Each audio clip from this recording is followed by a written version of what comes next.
ఖమ్మం జిల్లా వేంసూరు మండలం భీమవరం గ్రామంలో ఎన్నికల ప్రచారాన్ని సర్పంచ్ అభ్యర్థి వంట్ల రమేష్ ముమ్మరంగా నిర్వహిస్తున్నారు.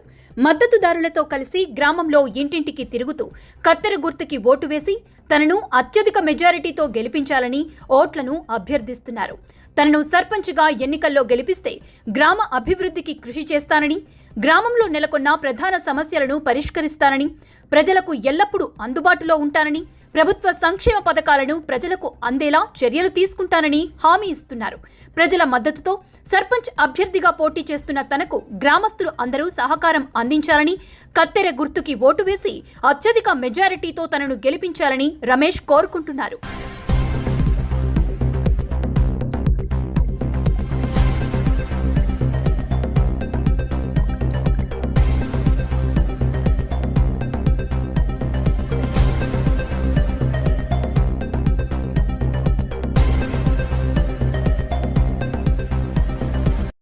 నమస్కారం అండి. నా పేరు వంట్ల రమేష్ అండి. వేంసూరు మండలం భీమవరం గ్రామం. నన్ను ప్రజలందరూ కలిసి భీమవరం గ్రామానికి సర్పంచ్గా పోటీకి నిలబెట్టారు. ప్రజల అభిమానంతో నన్ను నిలబెట్టారు. ఈ గ్రామానికి నన్ను గెలిపించిన తర్వాత ఈ గ్రామం అభివృద్ధి మంచిగా చేసి పెడతానని నమ్మకంతో నన్ను నిలబెట్టారు.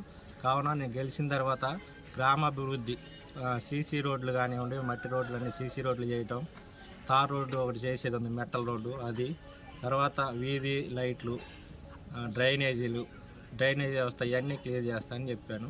తర్వాత అభివృద్ధి అనేది ఏ పార్టీకి సంబంధం ఉండదు అని చెప్పి మేము అనుకుంటున్నాము. తర్వాత రాజ్యాంగ చట్టబద్ధం ప్రకారం అభివృద్ధి డైరెక్ట్గా పంచాయతీ గ్రామ నిధుల్లోనే పడతాయని చెప్పి ప్రజలకి నేను ఇదే విధంగా వేడుకుంటున్నాను. నేను గెలిచిన తర్వాత రాజ్యాంగ చట్ట ప్రకారం రావాల్సిన నిధులన్నీ కూడా గ్రామ పంచాయతీకి నిధులు చక్కగా అభివృద్ధి చేపిస్తానని చెప్తున్నాను. కత్తెర గుర్తు వచ్చిందండి. మా భీమవరం ప్రజలు మొత్తం అందరూ కలిపి ఈ కత్తెర గుర్తు మీద మీ అమూల్యమైన ఓటు వేసి గెలిపించవలసిందిగా ప్రార్థన. అలాగే నా వార్డు సభ్యులు 10 మంది కూడా వారి గుర్తులపై ఓటు వేసి అమూల్యమైన ఓటు వేసి గెలిపించగలరని ప్రార్థన.